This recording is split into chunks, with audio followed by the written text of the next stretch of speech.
Sussurros do convento. Pirenópolis, Goiás, década de 60. Uma cidade que ainda respirava os ares do passado, com suas ruas de pedra e casarões coloniais, era o cenário de minha infância. Um lugar onde todos se conheciam pelo nome e as histórias de assombração corriam de boca em boca, ganhando vida nas noites sem lua. Mas jamais imaginei que eu mesma me tornaria parte de uma dessas histórias. Eu me chamo Mariana. Naquele tempo, eu era apenas uma menina de 12 anos, estudante no convento local, um edifício antigo que mais parecia um castelo medieval, com suas paredes grossas de pedra e um jardim interno onde o sol mal tocava o chão. Era ali que recebíamos nossa educação, sob os cuidados rigorosos das irmãs que dedicavam suas vidas a Deus e a nós. A notícia da morte da irmã Antônia chegou num sussurro temeroso que logo se espalhou como ventania por entre os corredores do convento. Ela havia sido uma presença constante em nossas vidas, estritamente justa, mas de uma bondade que transparecia em seus atos. Um acidente, disseram, uma tragédia inesperada que abalou a todos nós, deixando um silêncio pesado em seu rastro. O velório foi marcado para uma tarde abafada de terça-feira, o sol de fim de verão tentando infrutiferamente aquecer os corações entristecidos que se reuniam na capela do convento. O caixão, rodeado de rosas brancas, jazia no centro, com a irmã Antônia vestida em seus hábitos mais solenes, as mãos cruzadas sobre o peito em um último gesto de paz. Fui uma das últimas a me aproximar. As outras meninas, minhas colegas, passavam rapidamente, algumas murmurando preces, outras, como Ana e Beatriz, mal disfarçando os risinhos nervosos diante da morte tão de perto. Eu as repreendi com um olhar, sentindo uma raiva surda por sua falta de respeito. Irmã Antônia merecia nossa veneração, não nossa zombaria. Quando finalmente chegou minha vez, os risinhos e sussurros ao meu redor pareceram se afastar, como se uma bolha de silêncio me envolvesse. Olhei para o rosto sereno da irmã Antônia, tão familiar e ao mesmo tempo tão estranhamente distante. Lembrei-me de todas as vezes em que ela me encorajou, elogiando minha dedicação aos estudos, fazendo-me sentir especial. Naquele momento, um pensamento insensato me ocorreu. E se ela simplesmente abrisse os olhos e me sorrisse, como tantas vezes fizera em vida? Um calafrio percorreu minha espinha. A ideia era absurda, eu sabia, mas algo na atmosfera pesada daquela capela me fez sentir como se estivéssemos todos suspensos em um momento fora do tempo, onde o impossível poderia se manifestar a qualquer instante. Mariana, uma voz sussurrou atrás de mim, quebrando o encanto. Era a irmã Lúcia, indicando que era hora de dar lugar aos outros. Assenti, lançando um último olhar para a irmã Antônia. Ela não se moveu, é claro. A morte é definitiva, pensei comigo mesma, tentando afastar a sensação de que algo muito além da minha compreensão estava prestes a acontecer. Naquela noite, deitada em minha cama no dormitório que compartilhava com as outras meninas, o sono me fugia. O rosto da irmã Antônia aparecia em minha mente, alternando entre a serenidade do caixão e os sorrisos de quando estava viva. E, enquanto a lua prateava os corredores silenciosos do convento, eu não podia deixar de me perguntar se a morte era realmente o fim ou apenas o início de algo que nós, meros mortais, não podíamos entender. Foi nessa noite, mergulhada em pensamentos sombrios e perguntas sem resposta, que os primeiros sussurros da verdadeira natureza daquele lugar começaram a se revelar para mim.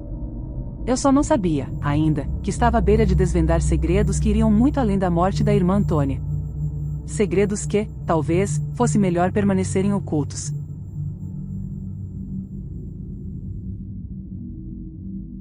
Seja bem-vindo ao canal Contos da Escuridão. Obrigada por assistir a este vídeo, se inscrever no canal e ativar as notificações. Se gostar, lembre-se de deixar o like. Vou deixar na descrição o link para o livro Ninguém Vai Te Ouvir Gritar, de Mark Miller. Este livro de terror está muito bem avaliado na Amazon, vale a pena dar uma olhada.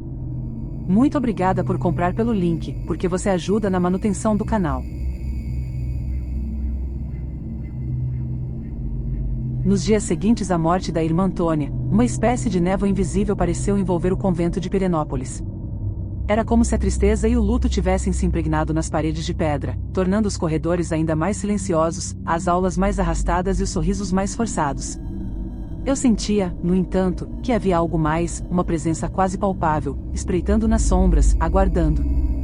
Durante o recreio, enquanto as outras meninas se entregavam a jogos e conversas na tentativa de esquecer os eventos recentes, eu não conseguia me desvencilhar da sensação de estar sendo observada. Os olhares fugidios para os cantos mais escuros do pátio interno, a sensação de frio na espinha, mesmo sob o sol escaldante do meio-dia, me diziam que a morte da irmã Antônia havia desencadeado algo que nenhum de nós estava preparado para enfrentar. Ana e Beatriz, que antes zombavam da morte com risinhos nervosos, agora se mantinham mais reservadas, como se a gravidade da situação finalmente tivesse se imposto a elas. Em um raro momento de solidariedade, elas se aproximaram de mim durante o recreio, seus olhares inquietos buscando algum conforto. Mariana, você também sente isso? Ana murmurou, um arrepio visível percorrendo seu corpo. Como se ainda estivéssemos sendo vigiadas pela irmã Antônia. Acenei, incapaz de verbalizar minha própria inquietação. A aproximação delas, no entanto, apenas intensificou minha ansiedade. Havia algo de errado no ar, uma eletricidade estática que fazia os cabelos na nuca se eriçarem. Foi então que aconteceu. Uma brisa gelada varreu o pátio, apesar do céu limpo e do sol a pino. As risadas e conversas morreram subitamente, e todas nós, num movimento coletivo, olhamos na direção da capela. A porta, que até então estava fechada, oscilou como se alguém, ou algo, tivesse passado por ela. Um silêncio sepulcral se abateu sobre o grupo. O recreio foi abruptamente esquecido, e todas corremos para dentro, em busca de refúgio nos números e na luz artificial das salas de aula. Mas a sensação de segurança foi efêmera. O restante do dia transcorreu sob um véu de apreensão, cada sombra parecendo esconder segredos obscuros, cada corredor ecoando com passos que não pertenciam a ninguém visível. Após as aulas, enquanto caminhava pelos corredores vazios em direção ao dormitório, a sensação de estar sendo seguida se intensificou. Meu coração batia descompassado, e me forcei a não olhar para trás, temendo o que poderia encontrar. Foi nesse estado de terror quase paralisante que ouvi meu nome ser sussurrado, tão claramente como se alguém estivesse parado bem atrás de mim. Mariana. O som gelou meu sangue. A voz era suave, inconfundivelmente feminina, e carregava uma tristeza profunda. Poderia ter sido a irmã Antônia? Não, eu me recusava a acreditar. Fantasmas não existem, repeti para mim mesma, tentando afastar o medo crescente. Mas, no fundo, eu sabia que a morte da irmã Antônia havia aberto as portas para algo que eu ainda não conseguia compreender, algo que estava profundamente enraizado nas sombras do convento de Pirenópolis. Nessa noite, o sono me foi mais uma vez um estranho. Deitada em minha cama, observando a lua lançar feixes prateados através das janelas, eu sabia que os eventos dos últimos dias eram apenas o prelúdio de algo muito mais sombrio. Eu só não podia imaginar até onde essa escuridão me levaria. Naquelas noites insones que se seguiram, o convento de Pirenópolis parecia ganhar vida própria, com seus corredores escuros ecoando sons que não deveriam existir. O som de passos, o arrastar de tecidos, e, o mais perturbador de todos, uma voz que sussurrava meu nome com uma tristeza que me envolvia como um manto. Eu tentava convencer a mim mesma de que era o produto de minha imaginação, exacerbada pelo luto e pelos eventos recentes. Mas, no fundo, sabia que a realidade que eu conhecia estava sendo lentamente despedaçada, revelando uma verdade muito mais aterrorizante. Em uma tarde abafada de quinta-feira, decidi confrontar meus medos. Com o coração pulsando no peito, encaminhei-me para a capela, o lugar onde havia visto irmã Antônia pela última vez em seu repouso eterno. A capela estava silenciosa, iluminada apenas pelos raios do sol que se infiltravam por entre os vitrais coloridos, lançando padrões luminosos no chão de pedra. Respirei fundo, tentando acalmar meu coração agitado. Irmã Antônia, sussurrei, minha voz trêmula rompendo o silêncio sagrado da capela. Se é a senhora, por favor, me dê um sinal. O silêncio que se seguiu parecia carregar em si uma expectativa palpável. Então, tão leve quanto uma brisa, senti um toque em meu ombro. Girei, esperando encontrar um dos rostos familiares das outras meninas, ou talvez de uma das irmãs, mas não havia ninguém. O toque, embora fugaz, era tão real quanto a pedra fria sob meus pés. Nesse momento, uma compreensão profunda e assustadora se instalou em meu coração. Eu estava verdadeiramente sozinha, conectada a algo que não pertencia ao mundo dos vivos. A voz, o toque, eram manifestações de algo que eu ainda lutava para compreender. A morte de irmã Antônia havia desencadeado uma cadeia de eventos que agora pareciam inevitavelmente ligados a mim. Naquela noite, enquanto as outras meninas dormiam profundamente, uma ansiedade me manteve acordada, observando as sombras dançarem nas paredes do dormitório. Foi então que ouvi, claro como o dia, o som de alguém chamando por mim do corredor. Mariana. A voz era um sussurro, mas carregava uma urgência que me fez levantar da cama, impulsionada por uma força que eu não sabia que possuía. Segui o som, meus pés descalços mal tocando o chão frio do convento. Cada passo me levava mais fundo na escuridão, até que me encontrei diante da porta da biblioteca, um lugar que raramente visitávamos, cheio de tomos antigos e empoeirados. O chamado era mais forte ali, a voz quase ao meu lado, implorando para ser ouvida. Com mãos trêmulas, empurrei a porta pesada, que se abriu com um gemido que ecoou pelas paredes cobertas de livros. A biblioteca estava mergulhada na escuridão, apenas a luz da lua filtrando-se através das janelas altas, criando um labirinto de luz e sombra. Foi então que a vi, uma figura envolta em um manto, parada ao lado da estante mais distante. Não era a irmã Antônia, mas algo sobre ela me era estranhamente familiar.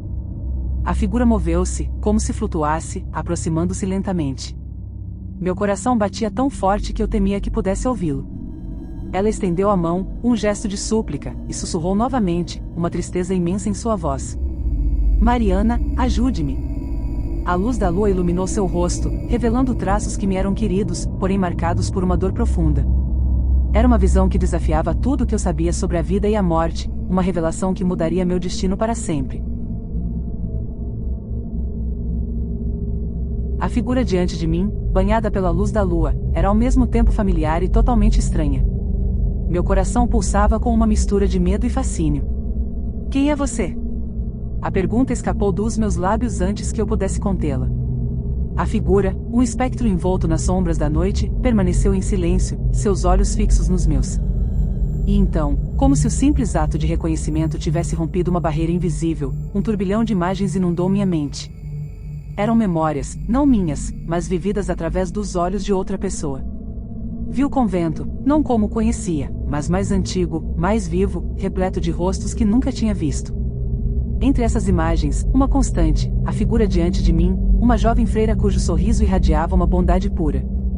A visão desvaneceu-se tão rapidamente quanto surgira, deixando-me ofegante. A figura estendeu a mão, e um impulso me levou a tocá-la. Sua mão era fria, mas a sensação não era de medo, era como se um laço estivesse sendo formado, uma conexão estabelecida. Eu sou a irmã Cecília, a voz soou novamente, agora clara, carregada de uma tristeza que parecia ecoar das paredes ao nosso redor. Preciso que você me ajude, Mariana. Mas como poderia eu, uma simples menina, oferecer ajuda a alguém que claramente pertencia a outro mundo? O que posso fazer? Perguntei, minha voz trêmula refletindo o tumulto em meu coração. Ela apontou para um canto esquecido da biblioteca, onde um livro antigo repousava sobre um pedestal de madeira, quase oculto na sombra. Dentro daquele livro, ela começou, está a história que nunca foi contada, a verdade sobre o meu destino e o mal que agora ameaça este lugar. Aproximei-me do livro, meu coração batendo com uma expectativa temerosa.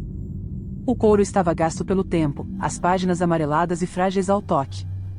Abri-o com cuidado, e as palavras ali registradas pareciam saltar para mim, carregadas de uma urgência que transcendia o tempo.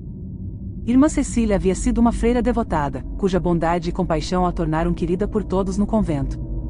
No entanto, sua vida foi marcada por uma tragédia, um segredo sombrio que envolvia a antiga abadesa e um pacto nefasto com forças além da compreensão humana. Ao descobrir a verdade, Cecília tentou intervir, mas foi silenciada antes que pudesse agir, sua morte encoberta, seu espírito aprisionado nas sombras do convento.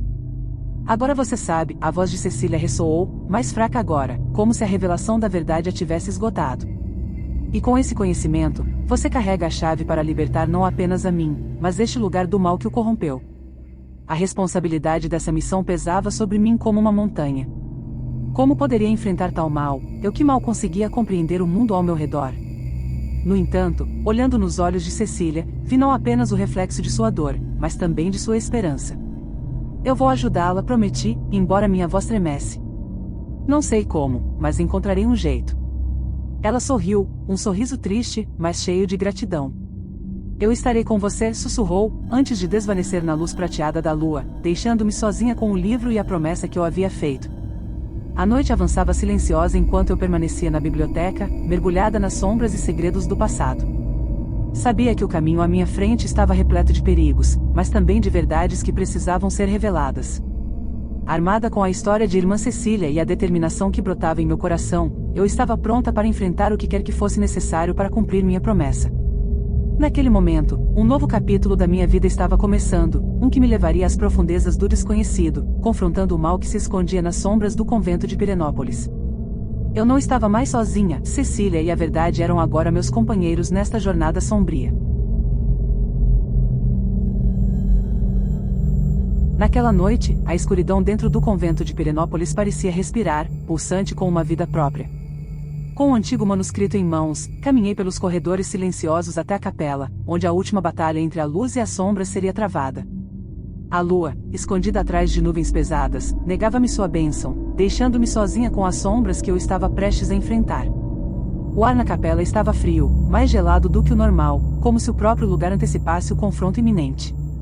Coloquei o manuscrito sobre o altar, as páginas se agitando levemente, como se um vento invisível as folheasse. As palavras que irmã Cecília havia me confiado ecoavam em minha mente, cada sílaba uma chama acesa na escuridão. Comecei a recitar o encantamento, minha voz inicialmente vacilante crescendo em força e determinação. À medida que as palavras enchiam o espaço sagrado, uma tempestade de sombras começou a se formar, girando em torno da capela como um maelstrom de escuridão. Gritos e sussurros enchiam o ar, cada um tentando me desviar do propósito. No coração da tempestade, a figura de irmã Cecília surgiu, uma luz brilhando tenuemente contra as trevas. Seus olhos encontraram os meus, implorando por libertação, não apenas dela, mas de todas as almas aprisionadas pela maldição que assolava o convento.